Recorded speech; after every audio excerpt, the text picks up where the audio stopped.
ओम शांति। मुझे ये कहा गया था कि अभी जो तपस्या वर्ष शुरू होने जा रहा है उसके विषय में मैं आपके सामने अपने कुछ विचार रखूं।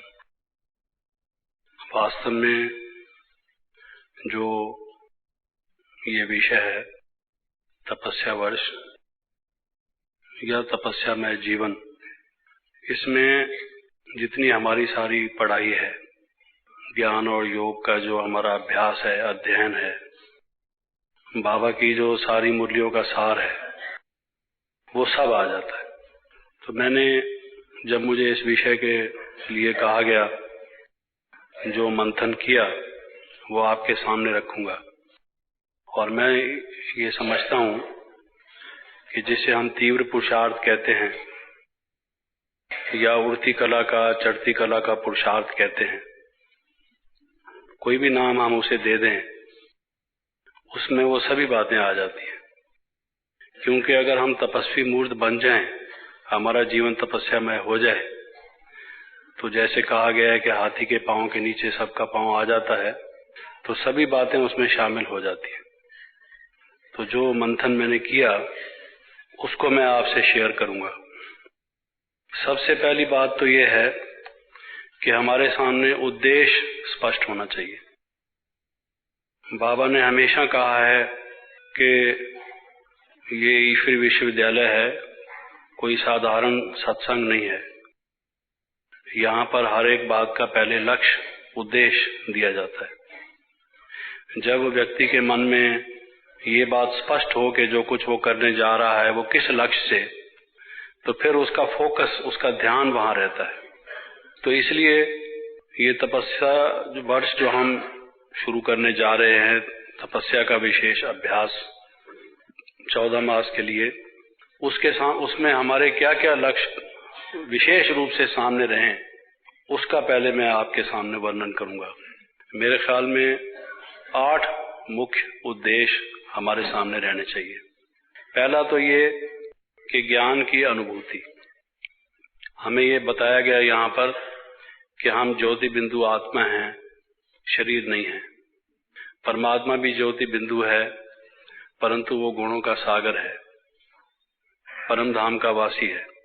ये हमने शाब्दिक रूप से सुना, कुछ कुछ उसका अनुभव भी किया, लेकिन उसका बहुत गहरा अनुभव करना, आत्मा का शरीर से जो न्यारापन है, उस न्यारापन में स्थित होकर आत्मा की विशेष अनुभूतियां करना, और वो परम धाम क्या है, कर्मातीत अवस्था क्या होती है, जिनका हमें ज्ञान मिला, मुक्ति अवस्था क्या है।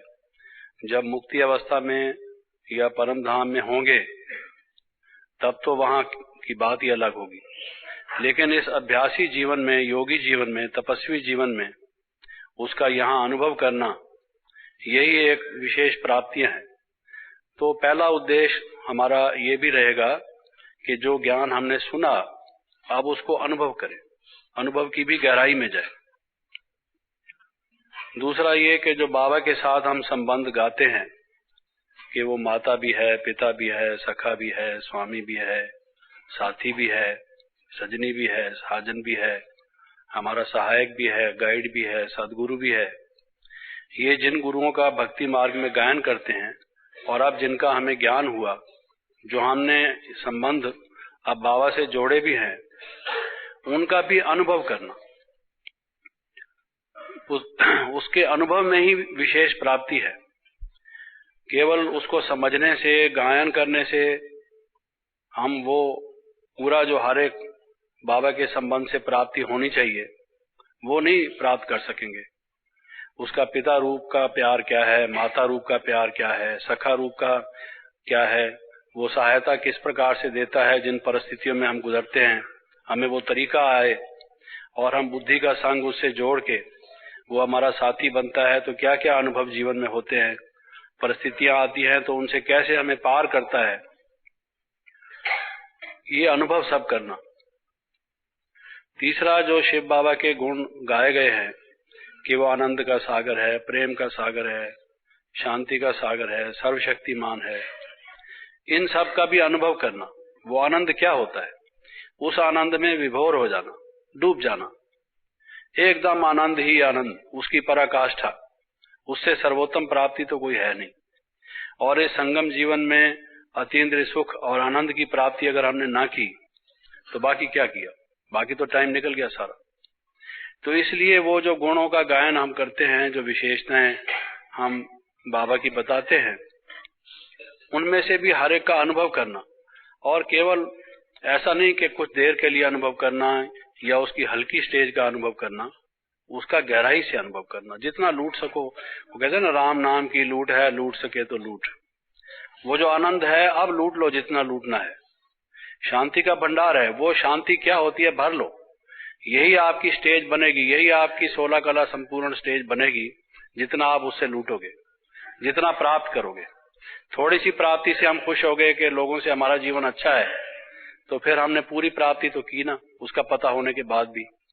अगर संसार के लफड़ों में अभी भी लगे रहे जबकि टाइम नजदीक आके पहुंचा है, तो जिस खान के पास हम पहुंचे हैं, जो रतन हमें मिल सकते हैं, अब भी अगर हमने उनको ना लिया तो फिर बाकी कौन सा समय आएगा। जैसे कई हमारे चित्रों में लिखा रहता है, फिर करोगे कब। तो हमारे मन में यही एक प्रश्न हमें बार बार, जैसे दरवाजे पर कोई खटखटाता है, दरवाजा खोलो दरवाजा खोलो, घंटी बजाता है बार बार, तो हमारे मन में यही एक होना लगे रहना चाहिए कि फिर करोगे कब। अब अगर ये नहीं करोगे तो फिर कब करोगे। सोना भी है, खाना भी है, काम भी संसार का करना है, बाकी सब चीज भी करनी है। अगर हम ये बहाने बनाते रहे तो ये फिर कब करोगे, तपस्या कब करोगे।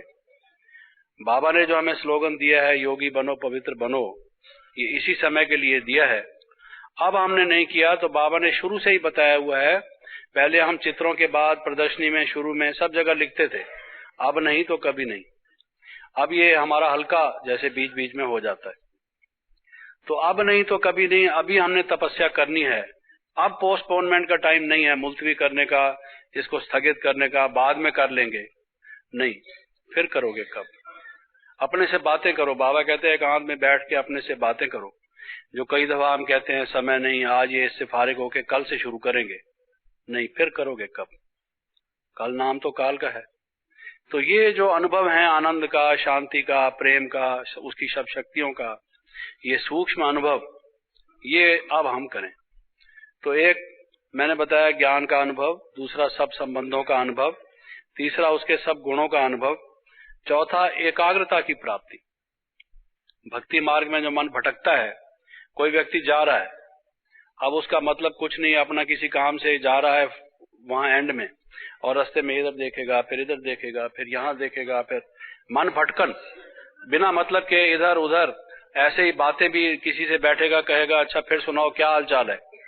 अब हाल चाल शुरू करेंगे, जैसे किसी ने कहा है from rose to war of roses, बात एक शुरू करेंगे, पहुंच जाएंगे कहीं कहीं, सारी दुनिया का चक्कर वहीं बैठे बैठे लगाएंगे।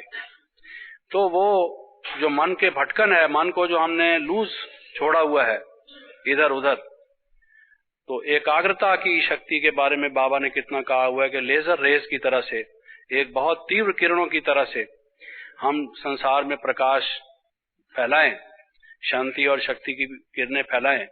वो जब तक एकाग्रता नहीं होगी वो कैसे करेंगे। तो ये इस वर्ष में हमारा मन ये फालतू बातें छोड़ के, व्यर्थ की, जिसको बाबा ने कहा है व्यर्थ चिंतन छोड़ो, पर चिंतन छोड़ो, तो एकाग्रता, तपस्या वर्ष का एक हमारा भाव, एक लक्ष्य हमारा ये रहेगा कि हमारी एकाग्रता हो और एक रस अवस्था हो। पांचवा ये उद्देश्य बता रहा हूं कि एक रस अवस्था हो। क्योंकि अभी क्या होता है, किसी ने महिमा कर दी तो नशा चढ़ गया, फिर किसी ने कह दिया तुम तो बिल्कुल बेकार आदमी हो, जो काम बताता हूं सब गलत करके आते हो, ठीक है कल से तुम्हारी छुट्टी हुई, मैं अब किसी दूसरे को करूंगा। तो हमारी हवा ही निकल जाती है, हम समझते हैं आप क्या करेंगे, ये आदमी तो इतनी मेहनत की हमने और उसका हमको इफ्जाना यही दे रहा है, 5 आदमियों के सामने कह रहा है कि तुम बेकार आदमी हो। बाबा कहता है तुम विशेष हो, करोड़ों आत्माओं से तुम्हें चुना है, और ये मुझे कह रहा है तुम बेकार आदमी हो। तो या तो मन में कंफ्यूजन होगा, संघर्ष होगा, इंफीरियरिटी कॉम्प्लेक्स आ जाएगी मन में, और या वो जो नशा चढ़ गया था, 110 टेम्परेचर चढ़ गया था, कपारी खुशी, वो 95 पर आ जाएगा, वीकनेस उसकी आ जाएगी। तो वो हमारी एक रस अवस्था रहे, हमें बाबा मिला है, बाबा से ये खजाने हमने लेने हैं, हमारा तपस्वी जीवन है। हम किसी की महिमा पर या किसी निंदा पर थोड़ी खड़े हुए हैं। निंदा करेगा तो हम फां हो जाएंगे और महिमा करेगा तो हम फूल के कुप्पा हो जाएंगे, ये तो नहीं। हम तो अपनी मस्ती में मस्त हैं। बाबा ने जो हमें, बाबा कहते हैं अपनी घोड़ तो नशा चढ़े, हमें जो बाबा ने विधि बताई है, साधन बताया है, हमने उससे सिद्धि प्राप्त करनी है।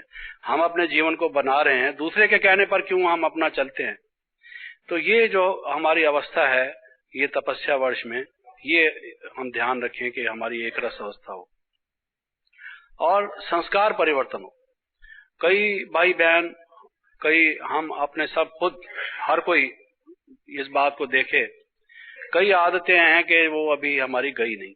जब से हम ज्ञान में आए, इतना सुना, इतना योग लगाया, बाबा हर मुरली में सावधान करते हैं, लेकिन फिर भी लोग भी हमको कहते हैं कि भाई ये चीज आपकी नहीं बदली, इतने वर्ष आपको आते हुए हो गए। तो इस वर्ष होलसेल जैसे सफाई की जाती है, पूरी दिवाली आती है तो सारे कमरों को आप वो करके और जितना भी कचरा है बाहर निकाल के खत्म करते हैं। तो इस बात पर हमारी अटेंशन रहे कि जो आदतें हमारी अभी तक हैं, और कोई जानता है नहीं जानता, हम खुद तो जानते हैं कि हमारी कौन सी आदतें हमें परेशान करती हैं। हम उनके गुलाम बने हुए हैं, छोड़ नहीं पा रहे हैं। क्या ले जाना है क्या उनको सतयुग में साथ में? अगर ये पोटली, ये गठरी साथ में ले गए, वहां तो दरवाजा बंद कर देंगे, रास्ते जाने का देंगे नहीं। परम धाम में भी जा नहीं सकते जब तक धर्मराजपुरी में उसकी चुंगी वसूली ना दो। तो फिर उसको यहीं छोड़ो, अपनी मर्जी से छोड़ो, बोझ लेके क्यों उसको साथ में जाते रहे। तो जो हमारी कुछ ऐसी आदतें हैं जो दूसरे भी परेशान, हम भी परेशान। बाबा हमेशा पहले शुरू से कहते, बच्चे मैं आपसे क्या चाहता हूँ, कुछ नहीं मांगता, सिर्फ यही कहता हूँ कि जो अपना कचरा है वो मुझे दे दो, जिन चीजों से परेशान हो वो मुझे दे दो। आपकी अच्छी चीज में कोई हाथ ही नहीं लगाता। आप इनसे परेशान है ना, इसी से अशांत और दुखी है ना, बस वही मुझे दे दो। अब इतनी मुद्दत में वही नहीं हम दे पाते। वो जो खराब चीजें हैं जो हमें तंग करती हैं, उनको ही हमने सारा अपने पास भर रखा है। तो इसलिए ये हमारा जो वर्ष है, इसमें हम ध्यान दें कि जो हमारी आदतें हैं, हमारी तपस्या ऐसी प्रज्वलित हो, ऐसी योग की अग्नि प्रज्वलित हो कि वो आदतें जो जा नहीं रही वो टूक टूक हो जाएं, उनसे हम फारिग हो जाएं, उनकी गुलामी से आजाद हो। और जैसे बाबा हमेशा कहते हैं कि हमारी फरिश्ता स्टेज हो, बच्चे फरिश्ता बनो, उड़ती कला बनो, डबल लाइट बनो। तो वो स्टेज कब बनेगी? बाबा कहते हैं सतयुग में जो वो लक्ष्मी नारायण बनना है या देवी देवता बनना है, आज भी मुरली में था, कल भी था, कि किसी से हाथ उठवाएंगे तो कोई नहीं कहेगा मैंने सीताराम बनना है, लक्ष्मी नारायण बनना है। लेकिन लक्ष्मी नारायण बनने से पहले यहाँ फरिश्ता बनना है। जब तक फरिश्ते नहीं बने, सब रिश्ते खत्म नहीं किए और संसार के आकर्षणों से हम उड़ती कला में नहीं गए और हड्डी के रहित नहीं हम बने।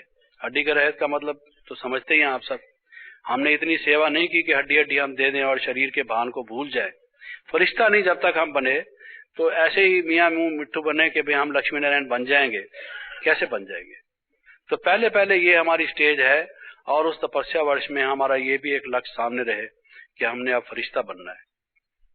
और बिंदु रूप की स्थिति जिसका अनुभव अगर नहीं किया हमने, एकदम लाइट और माइट का गोला, जिससे हमें लगे कि बस जो हम लोगों को वर्णन करते हैं कि आत्मा एक लाइट है, ज्योति बिंदु है, एक माइट है, तो मैं लाइट हूं, मैं माइट हूं, उसका स्वरूप बन के संसार को हम लाइट और माइट दें, उस बिंदु रूप की स्थिति में रहकर इसका अनुभव, इसकी प्राप्ति। और आठवां, जो अनेक प्रकार की शक्तियां हैं सूक्ष्म, जैसे परखने की शक्ति। बाबा कहते हैं आपके सामने कोई आया, ये क्या चाहता है, शांति चाहता है या ये मुक्ति का चाहता है या जीवन मुक्ति चाहता है, ज्ञान का शौकीन है और किस प्रकार का व्यक्ति है, ये हम समझ सकें, अपनी भी जो बात है उसके मन में बिठा सकें। जैसे साइंस वाले टेलीफोन से, टेलेक्स से अपना मैसेज कहीं भेज देते हैं, हमारे मन की सूक्ष्म शक्तियां आ जाएं। अभी ऐसा समय जैसे आ रहा है कि हम अपनी योग की शक्ति से किसी दूसरे को अपनी जो बात कहना चाहते हैं कह दें। अनेक प्रकार की शक्तियां हैं। योग से तो हम कोई उसके लिए नहीं पुरुषार्थ कर रहे, लेकिन उन शक्तियों का स्वतः ही वो हमारे जीवन में जैसे जैसे हमारी लाइन क्लियर होगी और हमारा योग ठीक तरह से लगेगा, तो ये सूक्ष्म शक्तियां आ जाएंगी। और उसका नेट रिजल्ट, ये 8 मैंने आपको उद्देश्य बताए जो मुख्य हमारे सामने रहेंगे, और उसका नेट रिजल्ट, उसका जो एक विशेष फल है सबका मिला जुला, वो ये निकलेगा कि हमारी जो योग की स्थिति है वो अगर निरंतर नहीं तो निरंतर जैसी हो जाएगी। ऐसा नहीं कि अभी योग है अभी योग नहीं है, अभी लाइट जगी हुई है अब बिल्कुल बुझ गई, ऐसा नहीं होगा। बल्कि वो हमारे योग की निरंतर जैसी स्टेज, जैसे कि हमारा स्वरूप है ना, आत्मा हम है ही आत्मा ना, तो उस स्टेज में नेचुरल रूप से हम टिके हुए अपने को महसूस करेंगे। तो ये जो 8 बातें मैंने आपको हमने बताई, ये हमारे लिए उद्देश्य सामने रहें और इस उद्देश्य को सामने रख के हम चेक करें कि हमारे में ये शक्तियां आ रही हैं कि नहीं, हमारे ये उद्देश्य पूर्ण हो रहे हैं कि नहीं। हमारा तपस्या वर्ष सफल तभी है और उसमें से हर दिन, हर सप्ताह, हर मास सफल तभी है जब इनकी प्राप्तियां हो रही है, इनका विकास हो रहा है। अगर नहीं हो रहा तो समझो कि हमारी तपस्या ठीक नहीं लग रही, उसको ठीक करो। सब तारें लगा भी लें, हम पावर हाउस से कनेक्शन जोड़ भी दें, और अगर वो लाइट आती नहीं, करंट आता नहीं, तो चेक कराना पड़ता है ना भाई इसका फ्यूज खराब है या कहीं तार लीक करती है या क्या बात है, इसको ठीक करो। तो फिर उस तपस्या को अपने ढंग से उसको करेक्ट करो जिससे ये चीजें आनी चाहिए। दूसरा अब ये है कि तपस्या वर्ष में हम करें क्या। तो पहले ये है कि हम इस तपस्या वर्ष में सबसे पहली बात अपने सामने ये रखें कि हम तपस्वी मूर्त बने। ऐसा नहीं कि सिर्फ कुछ घंटे और बढ़ा दें जिससे हम तपस्या करें, योग अधिक लगाएं, वो तो उसका एक हिस्सा है, पार्ट है। लेकिन टोटल ये हो कि हमारा जो जीवन हो वो जीवन ही तपस्वी जीवन हो, जिसमें योग की भी हम ज्यादा समय देकर अभ्यास को बढ़ाएं। तो तपस्वी जीवन से हमारा क्या अभिप्राय है, अब वो 8 बातें मैं आपको बताता हूँ। किन बातों को हम ध्यान रखें जिससे हम समझें कि हमारा जीवन जो है वो तपस्वी जीवन है। एक तो ये कि हमारा जो जीवन है उसमें सादगी हो, सिंपल। बाबा ने बहुत मूल्यों में कहा है सिंपल और सैंपल। बच्चे सिंपल बनो और सैंपल बनो। जो तपस्वी होगा उसके घर में चाहे करोड़पति भी आदमी क्यों ना हो वो, लेकिन उसका जीवन जो होगा वो ज्यादा विस्तार किया हुआ। जूते हैं तो जितने फैशन जूतों के आए, 20 प्रकार के जूतों के जोड़े रखे हुए हैं, 60 प्रकार के वो बुशर्ट और पैंट और ड्रेस रखे हुए हैं। ये शादी के मौके पर, ये खेल के मौके पर, ये सैर के मौके पर, ये सोने के टाइम, ये पहनने के टाइम, ये दफ्तर जाने के टाइम, ये वगैरह वगैरह। तो इतना सारा विस्तार बुद्धि का करने से उसकी बजाय जिसमें जीवन में सादगी होगी, जितनी हमारी जरूरियात पूरी हो सकती है, हमारी आवश्यकताएं पूरी हो सकती है, उसका हम ख्याल रखते हुए, अपने ऊपर कम से कम खर्च करते हुए, सेवा पर अधिक से अधिक लगाते हुए हमारा जो जीवन है वो सादा जीवन हो। दूसरा, जैसे मैंने कहा कि आदर्श जीवन हो। देखकर कोई भी कहे कि भाई आपको देखकर बड़ी खुशी होती है, आप कहाँ से ये शिक्षा प्राप्त करते हो, आप तो सब लोगों से न्यारे हो।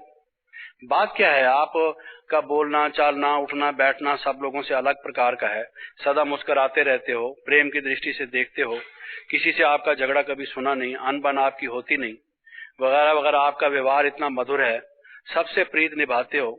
तो जो हमारा सारा जीवन है टोटल, भाई मुंह बोलती तस्वीर जिसको कहा जाता है, हमारी एक्टिविटी, हमारा व्यवहार ही ऐसा हो कि जिसको बाबा कहते हैं आदर्श जीवन हो, सैंपल हो। बाबा कहते हैं कि आप मेरे शो केस के शो पीस हो, चेतन म्यूजियम हो आप। तो वो हमारे जीवन में ध्यान रहे कि हमने कोई एक्टिविटी ऐसी नहीं करनी जो एग्जाम्पल ना हो। लोग तो कह देते हैं भाई आखिर हम मनुष्य हैं, मनुष्य तो गलती का पुतला होता है, ऐसे तो होगा ही, तो ऐसे कह के ढीला छोड़ देते हैं। एक आदमी बहुत गुस्सा करता है, ऊंचा ऊंचा बोलता है, उसको लोग कहते हैं भाई धीरे तो बोलो। कहता है जी आप बुरा नहीं मनाना, ये तो मेरी आदत है, मैं ऊंचा ऊंचा बोलता हूँ, इतना ऊंचा बोलेगा लोग सुनेंगे, पता नहीं क्या झगड़ा हो गया। वो ऑर्डिनरी साधारण बोलना ही ऐसा है कि आदमी को डर लगता है, इससे हमने बात शुरू की तो लोग सब, हम भी साथ में शामिल हो जाएंगे, लोग समझेंगे इससे कोई झगड़ा हो रहा है उसका। तो हमारा जीवन टोटल आदर्श में हो, एग्जाम्पलरी लाइफ हो, ये हमारा ख्याल रहे, जिसको आजकल इंडस्ट्री में, विज्ञान में सब लोग कहते हैं एक्सेलेंस, श्रेष्ठता, उत्तमता हम अचीव करें अपने लाइफ में, हमारे उत्तम हम बन जाएं। पुरुषोत्तम युग है ना ये, तो पुरुषों में उत्तम हम बने, लाइफ हमारा ऐसा हो। तो एक मैंने बताया सादगी, दूसरा आदर्श, तीसरा सात्विक। सात्विक में सब चीज सात्विक आ गई, टोटल मैंने कह दिया सात्विक। पहनना भी सात्विक, खाना भी सात्विक, रहना भी सात्विक, सब चीज जो बाबा ने बताई हुई है कि सात्विक क्या होता है, उसको हम ध्यान दें।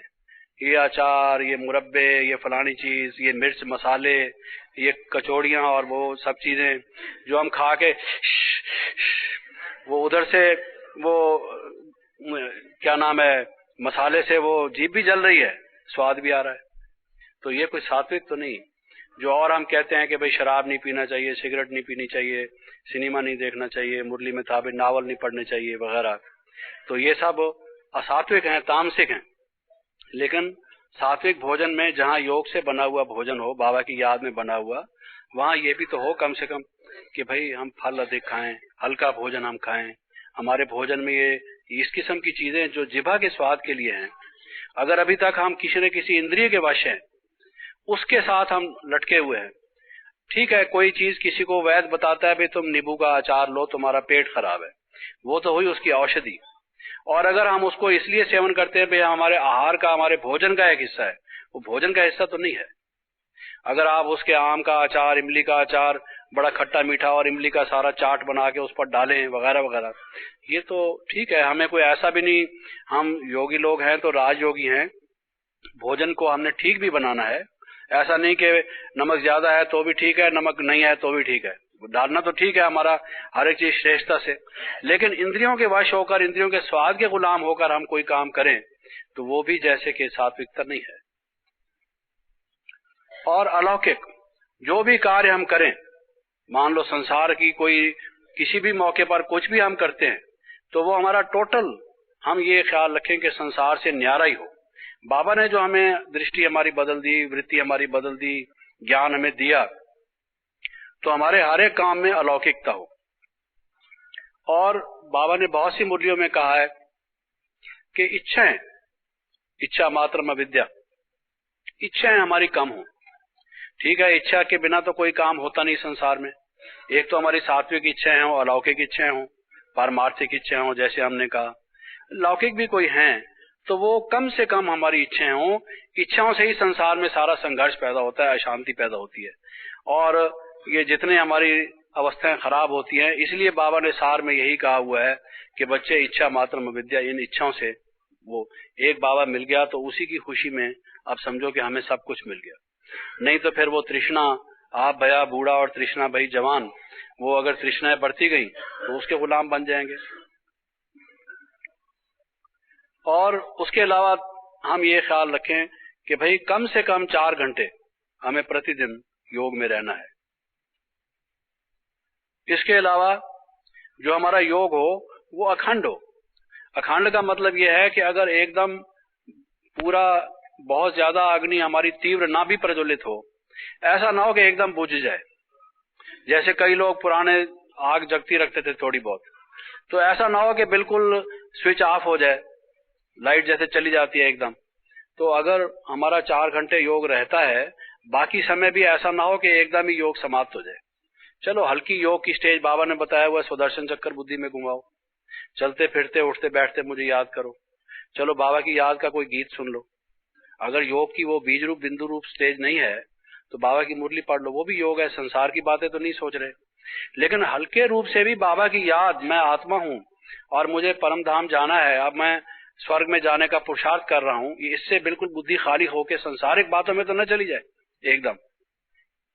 तो ये इसको मैं कहता हूं कि भाई योग की कुछ ना कुछ अग्नि प्रज्वलित हो ही रहे। और एक तो योग की जो हमारी क्वालिटी हो, जैसे मैंने बताया अखंड, और दूसरा प्रचंड, जिसको कहा जाता है तीव्र अग्नि, यानी ऐसी अग्नि भट्टी जिसको हम कहते हैं। तपस्वी जीवन का मतलब यह है कि अब हमारी जीवन में जो योग की है वो आग धधकनी चाहिए। जैसे लोहा पिघल के फौलाद बनाते हैं हम, या पानी की तरह से वो लिक्विड उसको बना लेते हैं, ऐसे ही योग की अग्नि जब हमारी इतनी तीव्र होगी तभी तो वो आदतें भी बदलेगी, और जो हमारे विकर्म हैं वो भी दग्ध होंगे, और हमारे संस्कार भी बदलेंगे। सब बातें तो तभी होंगी, वरना तो नहीं होगा। इसलिए उस की जो स्टेज है हमारे जो तपस्वी जीवन में, ऐसा नहीं हल्का सल्का क्लास में आए, चलो योग पहले हो रहा है, रेड लाइट ऑन है, 15 मिनट योग में बैठे। अब वो बैठे तो सही पालती मार के, लेकिन योग में थे या नहीं थे। फिर उसके बाद मुरली हुई, समाप्त हो गए, आज की दिहाड़ी पूरी हुई, चलो आज का काम समाप्त हुआ। ये तो नहीं, वो योग तो लगा ही नहीं पूरी तरह से। योग की भट्टी हम कैसे प्रज्वलित करें और उस स्टेज को कैसे प्राप्त करें, ऐसे तो मन को खुश करने से काम चलेगा नहीं। तो ये 8 बातें मैंने आपको बताई जिसमें कि हमारा जीवन तपस्वी जीवन हो, इसको हम ध्यान दें जी। एक बताया सादगी, दूसरा आदर्श, तीसरा सात्विक, चौथा अलौकिक, पांचवा इच्छाएं कम हो, वैरागी जीवन, और छठा जो है कम से कम 4 घंटे, सातवां बताया अखंड, और आठवां प्रचंड तीव्र अग्नि, योग की ज्वाला, भट्टी जिसको कहते हैं हम लोग। इसके बाद अब इस सारे पुरुषार्थ को इस वर्ष में क्या करना है, उसकी जो गाइडलाइंस हैं, जो आउटलाइन है, उसकी रूपरेखा क्या हो, वो मैं थोड़ा सा आपसे बताता हूँ। सबसे पहले तो हम प्रतिज्ञा करें। जैसे पुराने ब्राह्मणों का ये एक नियम है, कोई भी कार्य करेंगे तो संकल्प करते हैं पहले, चाहे वो हथियाला बांधते हैं, चाहे वो जल लेके संकल्प करते हैं। हमको वो तो नहीं करना, वो तो लौकिक है। मैंने बताया हमें हर एक चीज अलौकिक करनी है, लेकिन अपने मन में जब तक कोई दृढ़ संकल्प ना लिया जाए, प्रतिज्ञा नहीं की जाए, तो उसमें वो बल नहीं आता, फोर्स नहीं आती। तो क्या प्रतिज्ञा की जाए वो मैं आपको बताऊंगा, लेकिन पहले भाव ये है हमारा कि दृढ़ संकल्प, बाबा ने कई दफा कहा है कि मन की दृढ़ता से कितने लाभ है। तो उस दृढ़ संकल्प में या प्रतिज्ञा में क्या क्या प्रतिज्ञा करें। पहला ये कि मैं अलबेलापन नहीं आने दूंगा, इस बात की प्रतिज्ञा करें। बहुत सारी बाबा की अव्यक्त वाणियां अलबेलापन पर चली हुई है। अलबेलापन आएगा, फिर वो धीरे धीरे आपको क्लास से, दैवी परिवार से अलग कर देगा। अलग करके जैसे दुश्मन किसी को अलग जगह पर लेके अकेला पाके मार देता है, फिर आपको ज्ञान से भी मार देगा। ये ऐसी ऐसी बाबा ने बताई हुई है कि ये आपका बहुत बड़ा शत्रु है। ये 5 विकार भी इसी से फिर आना शुरू हो जाते हैं। अलबेलापन, कल कर लूंगा, आज नहीं, तो आज तो तबीयत ठीक नहीं, आज तो फलां जगह आया देर से, सुबह को योग में नहीं उठ सकता, मजबूरी है, कारण है, कल से मैं कह रहा हूं कि डबल लगा दूंगा, आज नहीं लगा सकता, वगैरह वगैरह। ये जो है, ये टाल मटोल जो है ना, अलबेलापन, ये बहुत बड़ा शत्रु है। और फिर कल कुछ और बहाना बन जाएगा। जिसको आदत आग हो गई बाबा की अवज्ञा करने की, फरमान को टालने की, वो नाफरमा बरदार जो बन जाएगा। आज जिसने इस आज्ञा को टाल दिया कि बच्चे अमृत वेले का योग लगाओ या इन चीजों का पालन करो, अलबेलापन ने आके उसको ये बुद्धि को मलिन कर दिया, उसके ऊपर छाया डाल दी। और वो स्वयं जिसको पहचानता है कि शिव भगवान स्वयं मुझे ज्ञान दे रहे हैं, उनकी आज्ञा को टालता है। ये अलबेलापन इतना खतरनाक है, इसको छोटा मत समझो। ये तो बाबा की नाफरमा बरदारी है, यानी उसका हुक्म को टालना वाली बात हो गई। और जिसमें ये आ गया तो वो तो खत्म हो गया, उसका कनेक्शन ही टूट गया। तो इसलिए पहले अपने मन में ये ख्याल रखो, आज क्लास में नहीं जा सकता, बारिश है, आज जो है सर्दी है, मेरे कान ठंडे हो रहे हैं, नाक ठंडा हो रहा है, वगैरह वगैरह। तो कोई उसका साधन कर लो। ये नहीं कि उस बात के अधीन होके, ये तो सब आएंगी, परिस्थितियां बदलेंगी, वातावरण बदलेगा, परीक्षाएं आएंगी, लेकिन वो अलबेलापन जीवन में ना हो, ये पहली प्रतिज्ञा दृढ़ हो। और दूसरा, आलस नहीं करना।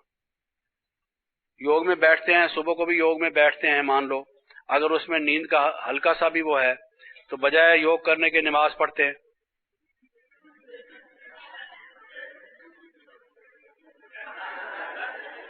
तो योग तो ना पढ़े, योग तो नहीं कर रहे, तो नमाज पढ़े। तो वो जहां पर भी, ये बाबा कहता है छठा विकार है सुस्ती, आलस।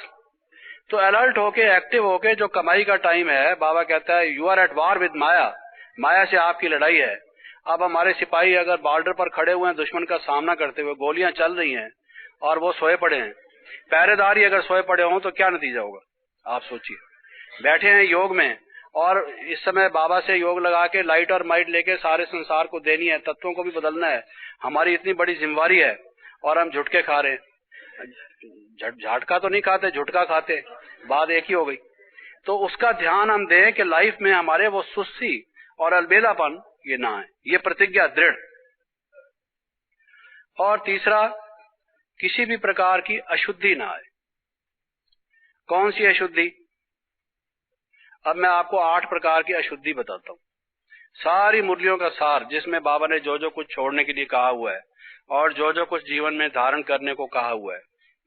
8 प्रकार की शुद्धियां कौन सी बाबा ने बताई है? बुद्धि की शुद्धि पहले तो, बुद्धि की शुद्धि। जितना हम योग लगाएंगे, ज्ञान धारण करेंगे, ये बुद्धि पत्थर से पारस बनती जाएगी, इसमें रत्न भरते जाएंगे, ये दिव्य बनती जाएगी, ये विशाल बनती जाएगी, इसमें बल भरता जाएगा। अभी ये पत्थर बुद्धि है। तो बुद्धि में शुद्धि, जो संसारिक ज्ञान है, संशय है, ये बुद्धि में, ये बुद्धि को मैला करता है, खराब करता है। एक तो संशय, जो आज भी बाबा ने निश्चय निशाना वगैरह की बात कही, नशे की, तो एक तो संशय है जो बुद्धि को अशुद्ध करता है, और दूसरा जो संसारिक ज्ञान, जिसको बाबा कह रहे थे नावल पढ़ते हो तो वो बुद्धि खराब हो जाती है, परमत पर चलते हो वगैरह वगैरह। बुद्धि के बाबा ने बताया वो बुद्धि की शुद्धि का क्या मतलब है।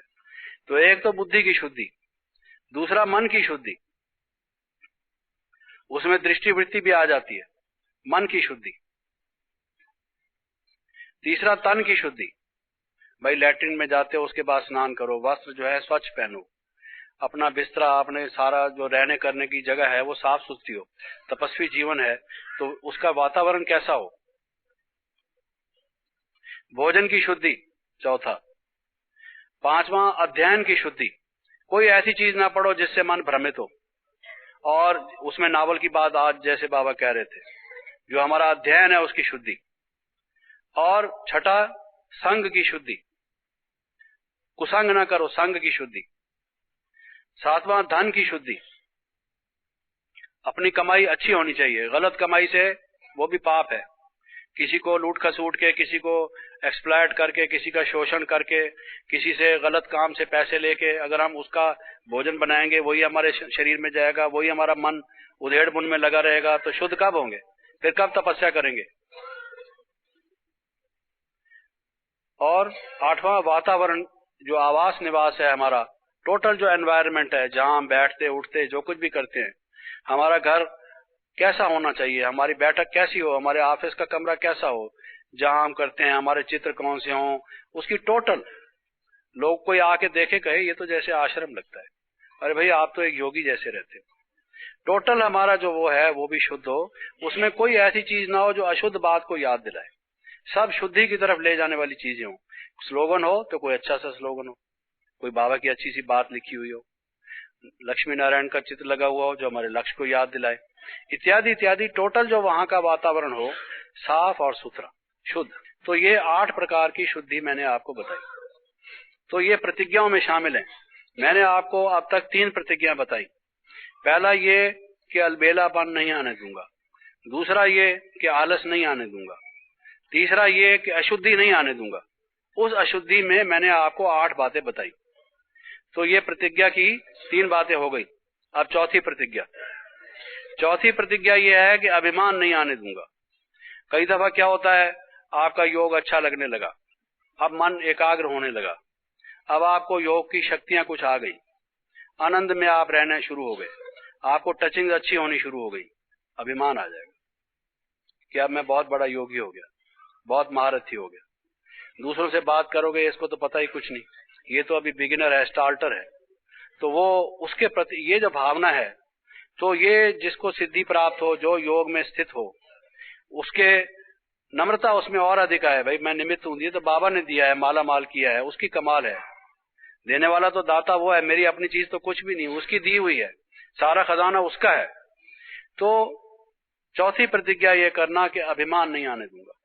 नहीं तो बाबा कहते हैं ज्ञान तो है लेकिन ज्ञान का अभिमान है इसमें, तो उसको गुस्सा आएगा।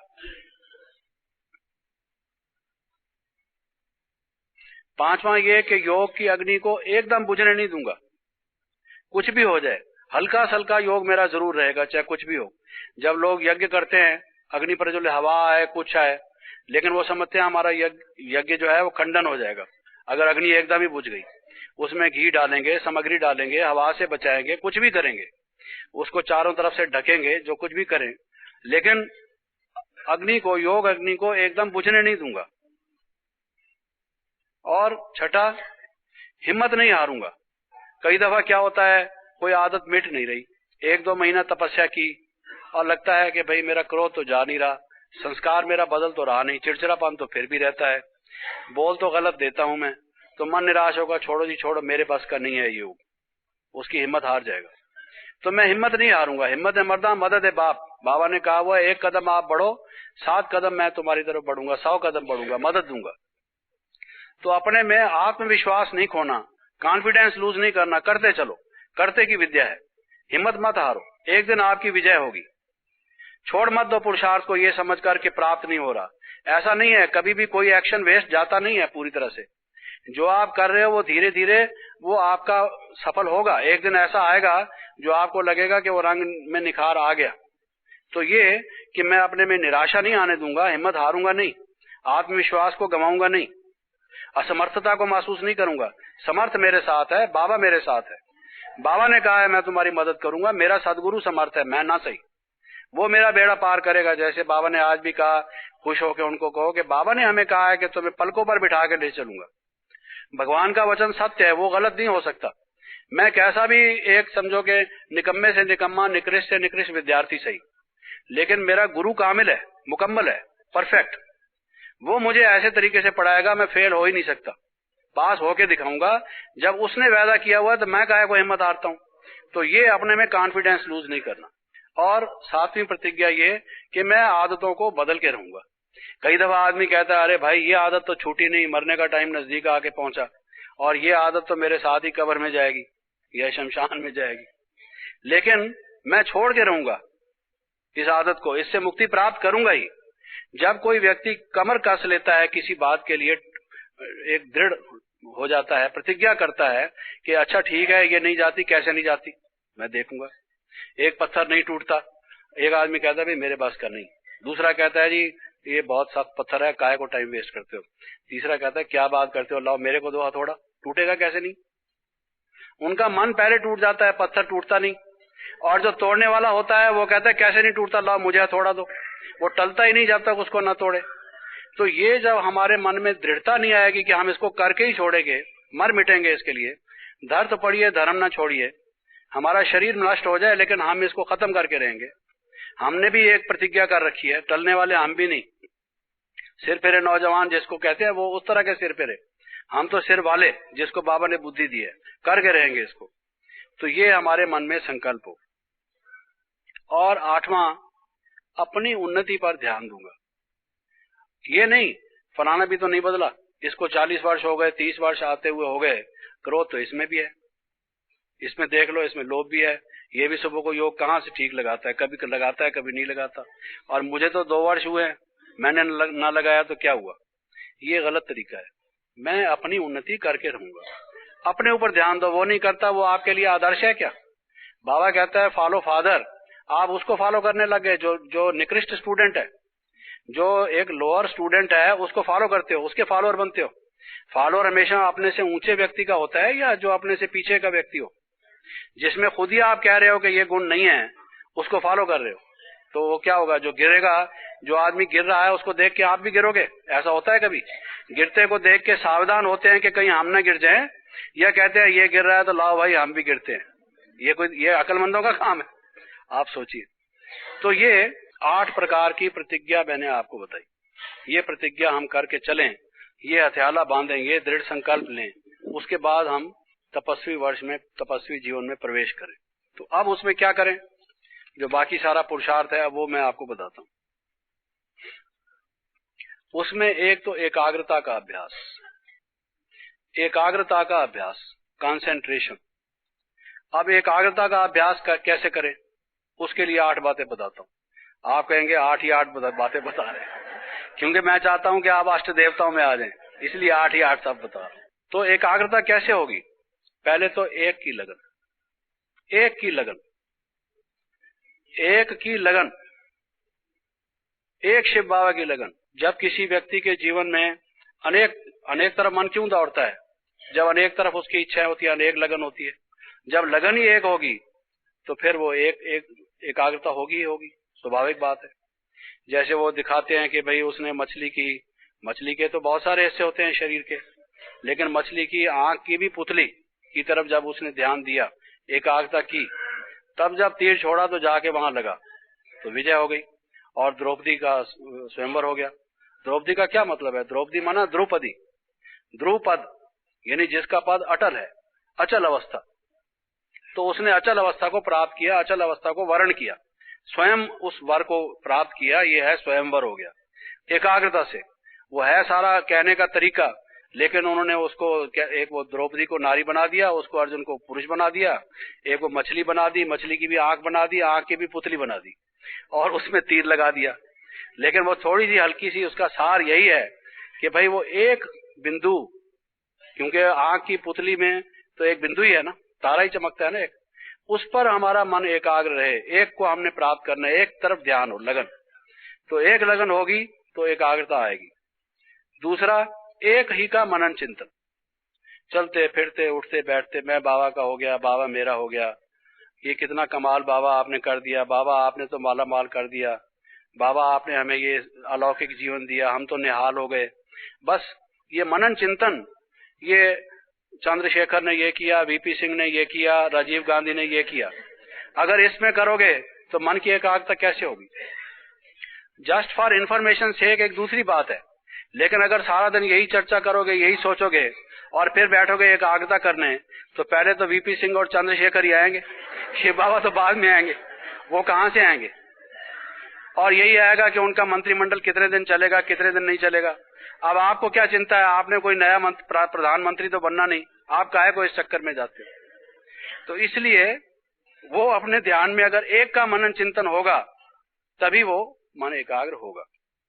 दूसरी बात यही, पहला एक की लगन, दूसरा एक का मनन चिंतन, तीसरा एक से सर्व संबंध। बुद्धि जो भटकती है वो सर्व संबंध जब बिखर जाती है, चाचा मामा ताऊ, वो अपना जो है वो कई ताऊ बने हुए संसार में, तो ये अनेक प्रकार के बखेरे मनुष्य ने बखेर रखे हैं। अगर हमारे सब संबंध एक से हों शिव बाबा से, संगम युग में यही एक सबसे बड़ी बात है, एकाग्रता का यही तरीका बाबा ने बताया है कि सब संबंध उस एक से। वो तो संबंध छोड़ के चले जाते हैं सन्यासी लोग एकाग्रता का अभ्यास करने के लिए, और वहां बैठ के भी वो याद तो आ सकते हैं, लेकिन हम सब संबंध जब हैं, संबंध संसार में बने हैं, फिर उनकी बुद्धि उधर गई तो एकाग्रता तो होगी नहीं। जंगल में जाकर भी, संसार में रहते हुए भी अगर संबंध हमारे शिव बाबा के साथ है तो बुद्धि हमारी एकाग्र होगी। बाबा ने हमें यह तरीका बताया। तो एक से सर्व संबंध। चौथा, दैवी परिवार में एकता, नहीं तो संघर्ष पैदा होता है, फिर भी मन की एकाग्रता नहीं होगी। इसने कुछ कहा, उसने कुछ कहा, उसने कुछ कहा, फिर उसको समेटो, उसको कहो भी हम आपके साथ हैं, आप जो सब करोगे हम मिलकर करेंगे, हमारा कोई आपसे भिन्न भेद नहीं। इसकी बात क्यों मानते हो, मेरी बात क्यों नहीं मानते? ये इन बातों में जब हम जाते हैं, जब संगठित रूप से कोई फैसला हो तो उसमें शामिल हो जाओ। ठीक है, अगर आपकी बात ठीक है, दूसरे की बात गलत है, गलत बात मान ली तो सब आजमाएंगे, आगे के लिए धोखा खा के आपकी बात मानेंगे, समझेंगे इसकी बात ठीक होती है, इसकी ठीक नहीं होती। लेकिन आप अपने एकाग्रता को गंवा बैठोगे अगर आप इस चक्कर में पड़ जाओगे, चक्रव्यूह में। जैसे वो महाभारत में बताते हैं ना, चक्रव्यूह में चला गया, फंस तो गया, बाहर निकल नहीं सका। वो यही चक्रव्यूह है जिसमें आदमी चला जाए तो वापस नहीं लौट सकता। इसकी आदत जिसको पड़ गई फिर नहीं वो लौट सकता। जाना तो आसान है लेकिन वापस नहीं आ सकता फिर उसमें से।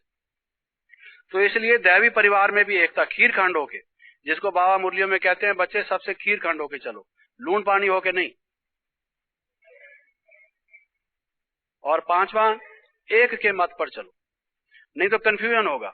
इसने ए ने ये कहा, बी ने ये कहा, सी ने ये कहा, डी ने ये कहा, फिर उसके बाद छोड़ो अब क्या करूं, किसकी मानूं किसकी ना मानूं। जैसे कोई आदमी 10 डॉक्टरों को कंसल्ट करता है, एक कहता है ये इंजेक्शन लगवा लो, दूसरा कहता है कभी मत लगवाना, इससे तो आफ्टर इफेक्ट बड़ा खराब होता है, और तीसरा कहता है अगर बचना है तो ये आयुर्वेदिक करो, इसमें एलोपैथी की कोई दवाई नहीं। चौथा कहता है एलोपैथी की दवाई होती तो आयुर्वेदिक के पास होती, तो एलोपैथी होती क्यों? अरे दोनों के पास नहीं, होम्योपैथी करो अपने बनारसी दास भाई के पास जाकर। तो कोई कुछ कहता है, कोई कुछ कहता है। तो जिसका वेवरिंग माइंड होगा तो वो क्या करेगा, उसकी एकाग्रता कैसे होगी? तो इसलिए सबसे पहली बात यह है कि उस एक के मत पर चलो,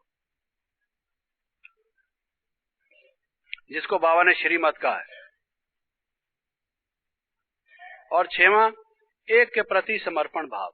जब तक बुद्धि सरेंडर नहीं होगी, अगर आपने 6 को सरेंडर कर रखी होगी, श्रीमत के अलावा श्रीमती जी को भी सरेंडर कर रखी होगी, तो फिर या श्रीमती जी ने श्रीमान जी को सरेंडर कर रखी होगी, या ए ने बी को, बी ने सी को सरेंडर कर रखी होगी, तो फिर भी वो एकता, वो एकाग्रता होगी नहीं, उधर उधर ध्यान जाएगा। तो एक के प्रति समर्पण भाव, जिसको बाबा कहते हैं सरेंडर बुद्धि, उससे ही मन में हल्कापन आएगा, उससे ही चिंता छूटेगी और उससे ही हल्केपन से वो योग में बैठना बड़ा सहज और आसान हो जाएगा।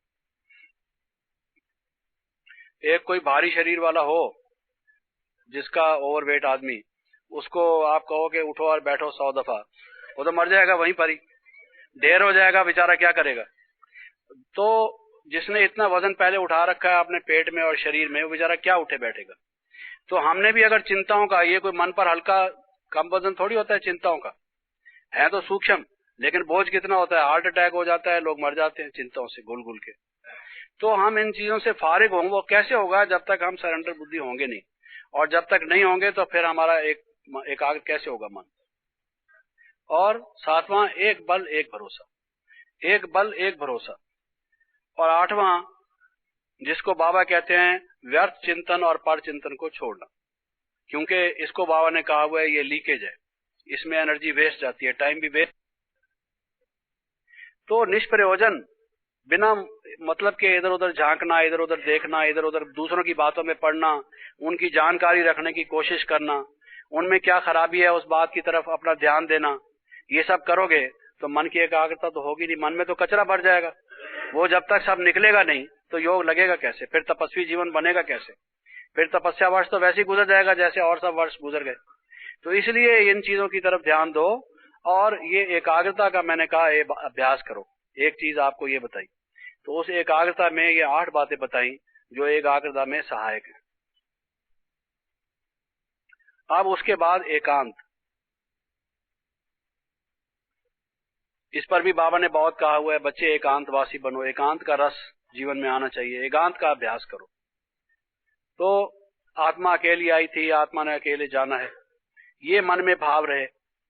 तो रहते हुए भी भीड़ भड़क्के में अगर ये हम हो कि हम अकेले आए थे, अकेले जाना है, अब जाने का टाइम आ पहुंचा है, अब हमें जाना है, ये अगर मन में ख्याल रहेगा तो जैसे संसार में रहते हुए भी पांव हमारा यहाँ नहीं होगा। अब हमें घर जाना है, हम अकेले आए थे, अकेला जाना है, और अकेले में ये शरीर भी नहीं, क्योंकि जब जाना है तो शरीर तो छोड़ के जाना है, शरीर साथ लेके जाना है नहीं ना, तो शरीर छोड़ के जाना है। तो अकेले का जो अर्थ है, जिसको बाबा कहते हैं नंगे आए थे नंगा जाना है, जिसका मतलब यह है ये शरीर रहित आए थे, शरीर रहित जाना है। तो अकेले को भी इस अर्थ में समझो कि मैं जो ज्योति बिंदु हूं, अकेले आए थे, अकेले जाना है, और अब घर जाने का टाइम आके पहुंचा है। इसको एकांत का जो रस है उसके आने के लिए ये भाव मन में जरूरी है। दूसरा, एक का पार्ट न मिले दूसरे से। अगर एकांतवासी बनना है, अगर आप नहीं तो क्या होगा, दूसरे की तरफ ध्यान जाएगा, इसका बड़ा अच्छा पार्ट है, मैं तो अनलकी आदमी हूं, मेरे को तो कोई पूछता भी नहीं, इसको सब कहते हैं वगैरह वगैरह। तो दूसरे को देखकर जो ईर्ष्या द्वेष मनुष्य के मन में आता है, और फिर रीस करने लग जाते हैं, और फिर उससे जो चटा बेटी और संघर्ष आपस में पैदा होता है। तो ये अगर हम याद रखें कि एक का पार्ट न मिले दूसरे से, अकेलेपन का ये भी मतलब है कि वो अपने तौर से अकेला है, उसका पार्ट अलग है, मैं पार्ट में भी अकेला हूं। पार्ट तो मिलके करते हैं सबसे, लेकिन मिलके करते हुए भी मेरा अकेला पार्ट अपना अलग किस्म का है। दूसरा, आवाजों से परे, ऐसा टाइम बीच बीच में हम निकालें जो आवाजों से परे, जिसको बाबा कहते हैं वानप्रस्थ अवस्था, वाणी से परे की अवस्था, वाणी से परे की अवस्था। क्योंकि आत्मा का जो स्वरूप है वो साइलेंस है, आत्मा जो ज्योति बिंदु है वो साइलेंस है। जितना साइलेंस में, स्थूल भी वातावरण अगर साइलेंस का होगा तो आत्मा की तरफ आपको खींचेगा। अगर आप नक्की लेक पर जाके बैठो, किसी नदी पर जाके बैठो, पहाड़ पर जाके अकेले बैठो, जहां ये कलकल पौंपो ना हो, आवाज ज्यादा ना हो, तो आप देखोगे वो वातावरण स्वयं ही आपको जैसे कि हेल्प करेगा। जैसे आप अगरबत्ती जगा लेते हो, रेड लाइट कर लेते हो, गीत बजा लेते हो, ये सब आपको हेल्प करते हैं। ऐसे ही जो ये वातावरण है वो भी आपको हेल्प करेगा आवाजों से परे। और दूसरा, देखा जाए तो वास्तव में जो एकांत स्थान है वो तो परम धाम है, वहां तो एकांत स्थान है। यहाँ पर कोई मनुष्य नहीं होगा तो पौधा होगा, छिपकली होगी, चमगादड़ होगा, काकरोच होगा, चूहा होगा, कोई और जानवर जीव जंतु होगा। कोई चीज ऐसी जगह तो है नहीं जहाँ बिल्कुल ही एकांत हो। एकांत तो परम धाम में है। तो उस परम धाम में एक शिव बाबा के साथ जब हम मन को टिकाएं, वाणियों से परे जाकर, और अकेला आया हूं, अकेला जाना है, और जाने का टाइम आके पहुंचा है, और मेरा पार्ट अपना न्यारा है, ये भाव सारे इकट्ठे सोच के जब मैं उसमें स्थित हो जाऊं तो देखो कितना मस्ती आती है, कितना आनंद आता है, कैसा योग लगता है। तो एक बात यह कि इस तपस्या वर्ष में जहां तक हो सके इस एकांत का, एकांतवासी बनना, एकांत का अनुभव करना। इसके अलावा हल्कापन, हल्का भोजन, और जो भी प्रोग्राम हम बनाएं, चाहे सेवा का चाहे और कोई, वो ऐसा नहीं कि जिससे बिल्कुल थक के वो टूट जाए, जिसम टूटने लगे, इतना ज्यादा नहीं। क्योंकि आप देखिए कि जैसे मैंने कहा कि इसको जो वर्ष हमारा शुरू हो रहा है, जो हमारा पुरुषार्थ, इसको जो ओरिएंटेशन है, जो पुट है, जो टच है, वो ही एक तपस्या की देनी चाहिए। जब आप कोई कार्य करते हैं, मान लो आपको कोई मेला करना है, तो आपकी दिनचर्या भी उस तरह की होती है। आप सुबह से उठ के भाई ये बैनर बने कि नहीं बने, चलो जी आज प्रभात फेरी निकालनी है, यहाँ बैनर लगाने हैं, माइक्रोफोन का इंतजाम करना है, और ये इनको भेजो, ये स्टेज तैयार करें। तो आपका जो सारा एक्टिविटी होती है, दिनचर्या होती है, वो उस कॉन्फ्रेंस या मेले के तरह से होती है। और जैसा भी कोई प्रोग्राम हो, शिवरात्रि का, जन्माष्टमी का, या मान लो आपने कोई योग शिविर करना है, तो कहेंगे भाई आप स्टेज बनाओ, सफेद सारा बना दो, और यहाँ पर ये चित्र बाबा का लगा दो, बाबा का एक कास्केट ले आओ, वगैरह वगैरह, वैसा वातावरण बनाओगे जिस तरह का मौका हो। तो आप जो तपस्या का वर्ष है, उसमें सारी दिनचर्या वो है, वो तपस्या परक हो। सुबह उठने के टाइम से लेकर रात को सोने के टाइम तक जो सारी दिनचर्या हो, उसमें ही ऐसा भाव भरा हुआ हो कि तपस्या मेरी फोरमोस्ट जो है, जो परम मेरा लक्ष्य है, वो तपस्या करना है। और उसमें जैसे मैंने कहा, जब ये ध्यान रहेगा तो हल्का भोजन करना, और दूसरा काम भी ऐसा करना कि बिल्कुल हल्कापन जिसमें शरीर में रहे। नहीं तो अगर थक कर बैठेंगे योग में, तो मैंने कहा वो तो नमाज ही पढ़ सकेंगे, वो योग नहीं लगा सकेंगे। और तीसरा, कम बोलना, धीरे बोलना, मीठे बोलना, जैसे बाबा ने कहा है। और लास्ट, जैसे बाबा ने कहा हुआ है कि इसका आधार सारी तपस्या का शुभ भावना, शुभ कामना, सबका भला सोचना। जब मन में हमारे पहले ये वृत्ति हो, हमारा जो निंदा करता है वो भी हमारा मित्र है, हमारा कोई दुश्मन है ही नहीं, और सबका भला हो, सबका कल्याण हो, बाबा इसकी बुद्धि का ताला भी खुले, ये भी उन्नति करे। कोई भी उन्नति करता है, आगे बढ़ता है, हमें खुशी हो हमारा ये भाई आगे बढ़ रहा है। हम अपना खजाना बाबा से ले सकते हैं, हम अपने पार्ट को भी इंप्रूव कर सकते हैं, क्षेत्र बहुत है, सेवा का भी, उन्नति का भी। लेकिन किसी के प्रति हमारा ईर्ष्या, द्वेष, वैर, विरोध ना हो, और सबके प्रति हमारी ये भावना हो। जब तक हमारे मन की ये भूमिका, ये भावना नहीं होगी, तब तक वो योग लगेगा नहीं। और उसके साथ साथ दातापन और उदारपन, मन जो है फराग दिल, जिसमें कोई कंजूसपन का नहीं। जब हम शुभ भावना, शुभ कामना कहते हैं, तो शुभ भावना, शुभ कामना या दातापन या उदारपन का यही मतलब है कि कोई किसी व्यक्ति को हमारे सहयोग की जरूरत है, हम केवल मन से ही शुभ भावना रखते हैं, उस वक्त उसको सहयोग नहीं देते, तो हमारी शुभ भावना का क्या मतलब, शुभ कामना का क्या मतलब। किसी का कोई उत्सव है, कोई प्रोग्राम है, हम उसको कहते हैं जी हमारी तरफ से भी शुभ कामना, ये तो कोई बात ना हुई। उसमें हम जूझ पड़े, हम उसको मदद दें, सहयोगी बने। और कोई आगे बढ़ता है, किसी को आगे बढ़ाने में मदद दें। जो हमारे क्लास के स्टूडेंट्स हैं, उनके प्रति हमारी शुभ भावना, शुभ कामना क्या होती है। मान लो इस व्यक्ति का योग नहीं लगता, तो हम कोशिश करें उसका योग लगे। इस व्यक्ति की बुद्धि में ज्ञान का ये पॉइंट स्पष्ट नहीं हुआ, हम कभी उसके साथ बैठ के उसको स्पष्ट करें। ये व्यक्ति अभी पूरा ध्यान नहीं देता क्लास की तरफ, हम उसकी तरफ बैठ के उसको थोड़ा उसका महत्व बताएं क्लास का। रोज कोई बात उसकी बुद्धि में ऐसी उल्टी बैठ गई है तो उसको निकालें। शुभ भावना, शुभ कामना को प्रैक्टिकली एक्टिविटी में ले आए ना, सिर्फ शुभ भावना, शुभ कामना ये तो कोई बात ना हुई। तो शुभ भावना, शुभ कामना का भी मतलब ये है, अब कोई व्यक्ति भाषण करना चाहता है, हर एक के मन में इच्छा है कि भाई मैं भी ये सेवा करूं, किसी को वाचा से भी मैं ज्ञान देके बाबा का बनाऊं, उसके नजदीक ले जाऊं, उसकी इच्छा है। आपको ये कला आती है, आप उसको कहो कि आपको मैं पॉइंट बताता हूं, आप मेरे सामने रिहर्सल करो, आप स्टेज पर जाके बोलो, फिर अगर कोई कमी बेशी हुई मैं आपको बताऊंगा, आगे मैं सिखाऊंगा। तो शुभ भावना, शुभ कामना का भाव एक ये भी है कि हर एक को एक सेवा करो उनकी, जिससे वो उन्नति को प्राप्त हो। सिर्फ थ्योरेटिकल शुभ भावना शुभ कामना थ्योरेटिकल भी something is better than nothing, वो होना तो जरूरी है, लेकिन उसके साथ साथ ये भी हमारा शुभ भावना शुभ कामना हो।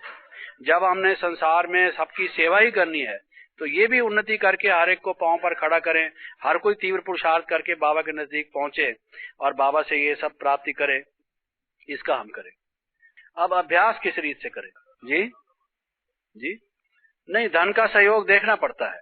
अब किसकी कैसी परिस्थिति है।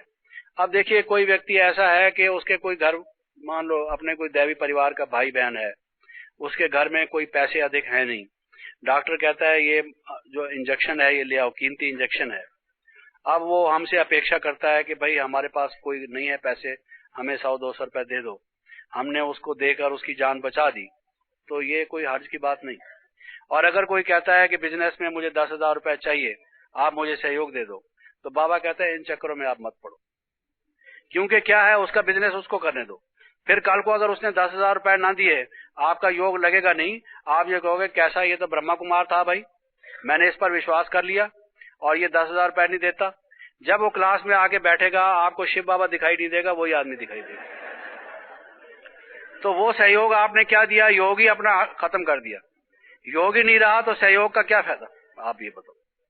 तो ये आदमी को सोचने समझने से करना पड़ता है कि भाई हम धन कहाँ लगा। अब कोई आदमी सड़क पर पड़ा है, मर रहा है बेचारा, अगर हमने टैक्सी वाले को बुला के उसको पैसे दे दिए, भाई इसको अस्पताल पहुंचा दो।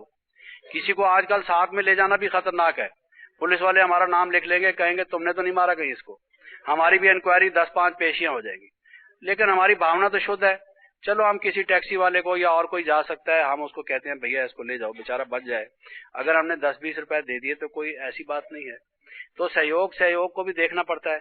फिर उसके अलावा सहयोग के कई साधन है। हमारा जो सबसे पहला जो आर्थिक सहयोग है, बाबा कहता है ऐसा स्पिरिचुअल हॉस्पिटल खोलो, ऐसा स्पिरिचुअल विद्यालय खोलो, ऐसी स्पिरिचुअल सेवा करो, क्योंकि ये तो है टेम्पोरेरी, ये तो हो गया फिर खत्म हो गया। अच्छा, उस समय मरने से बच गया, फिर कल नहीं तो परसों मरना तो है ही उसको।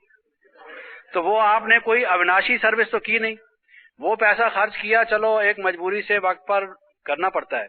लेकिन अगर वो 10 रुपए हम खर्च करके कोई लोगों को ईश्वरी निमंत्रण दे दे कि भाई ये शिव बाबा आ चुके हैं, ये सेवा हो रही है, आप भी अपना लाभ उठाओ, उनमें से एक व्यक्ति आ गया, उसका जीवन बन गया, ये भी एक सेवा है। तो वो किसको क्या रुचि है और किस तरह से आप करना चाहते हैं।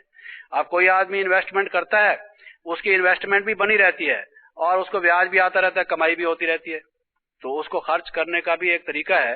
वो खर्च नहीं है बल्कि इन्वेस्टमेंट है, जिसमें उसका पैसा लगा तो सही, लेकिन पैसा भी रहा और आमदनी भी होती रही। और कोई आदमी ऐसा है कि ऐसा खर्च करता है कि एक दफा हो गया सो हो गया, उसके बाद बचा कुछ नहीं। तो इस तरह से पैसा भी हमने कहाँ लगाना है, वो भी उसके कई एक अलग सब्जेक्ट है, समझिए, समझने की। अब इसके बाद हम अभ्यास कैसे करें। एक तो ये, एक मुरली में बाबा ने कहा था कि जैसे आप चांदनी रात में चांद को देखते हो और चांद के आसपास एक लाइट देखते हो, जिसको ऑरा या प्रभा मंडल, प्रकाश मंडल कहा जाए। प्रकाश मंडल है काफी बड़ा, फिर उसके बीच में चांद है, चांद के बीच में भी एक तेज लाइट है। तो आप अपने को हमेशा चलते फिरते उठते बैठते, मैं वो बिंदु हूं लाइट का जिसके आसपास लाइट है, मैं लाइट से घिरा हुआ हूं। वो जो चांद के आसपास जैसे लाइट है, जिसको अंग्रेजी में ऑर्ब या ऑरा कहते हैं। तो या तो ये समझो जहां भी आप चल रहे हो, बल्कि शरीर का भान करने की बजाय ये सोचो कि मैं एक लाइट हूं और ये मैं लाइट से घिरा हुआ हूं, उसके आसपास लाइट है और बीच में मैं एक ब्रिलियंट, चमकदार, चमकता हुआ तारा, एक लाइट हूं। तो चलते फिरते उठते बैठते या तो इसका अभ्यास करो। और दूसरा, क्योंकि आदमी वैरायटी चाहता है, एक की बजाय फिर परिवर्तन करना चाहता है, फिर तीसरा, फिर दूसरा। या ये समझो कि ये जो शरीर है, जब हम अब चलते हैं तो हमें शरीर का आंख, कान, नाक, मुख सब याद थोड़ी रहता है। टोटल एक भान रहता है कि शरीर है, लेकिन शरीर का कोई अंग प्रत्यंग या उसका सारा हिस्से बकरे थोड़ी आदमी को ख्याल में रहते हैं, ना अपने ना किसी दूसरे के। तो मैं एक फरिश्ता हूं, वो जो अगर शरीर भी आता है तो लाइट का शरीर, एक फरिश्ता हूं। अपना चल रहे हो, उठ रहे हो, बैठ रहे हो, बोल रहे हो, तो ये स्थूल हड्डी मांस का, अस्थि चर्म का जो ये शरीर है, रक्त मज्जा इत्यादि का, ये शरीर सामने ना आके वो लाइट का, जिसको हम कहें कि मैं फरिश्ता हूं, ये स्टेजेस है। वो अभ्यास नहीं तो चलो ये अभ्यास करो। तीसरा, फिर विशेष रूप से बैठ के कि मैं वो एक लाइट और माइट हूं, बस और कुछ नहीं, एक बिंदु ही हूं, जिससे कि वो तेज लाइट और माइट की किरणें सारे संसार में फैल रही हैं और शिव बाबा की लाइट और माइट मेरे को घेर रही है, आ रही है बहुत तेज, एकदम ब्रिलियंट लाइट और माइट, और आके वो स्टेज, उसको आप अनुभव करो।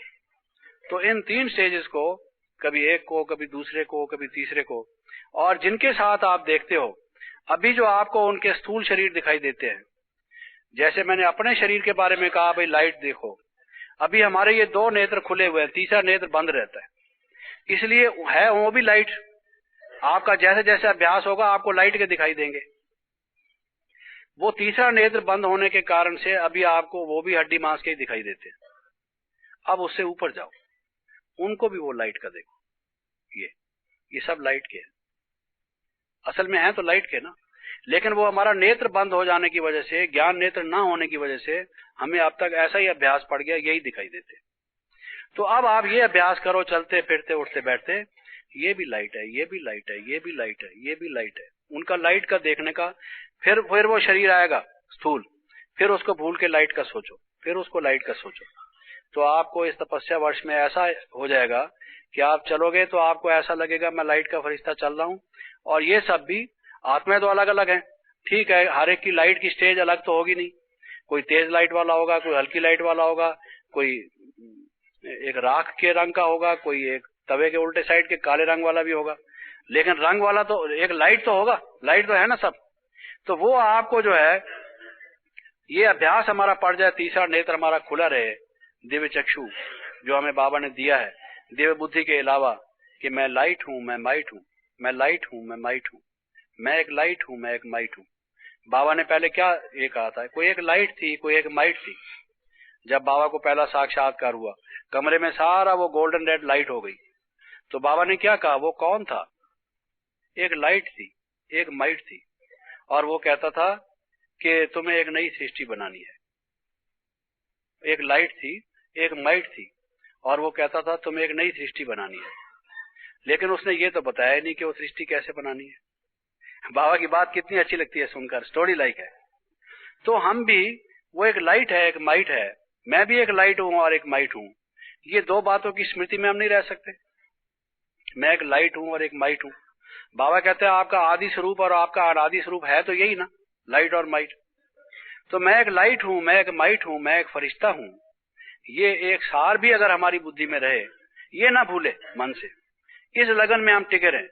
चलो सारे विस्तार को खत्म करो, जितनी बातें हमने बताई उसके सार में ही आ जाओ, हैं?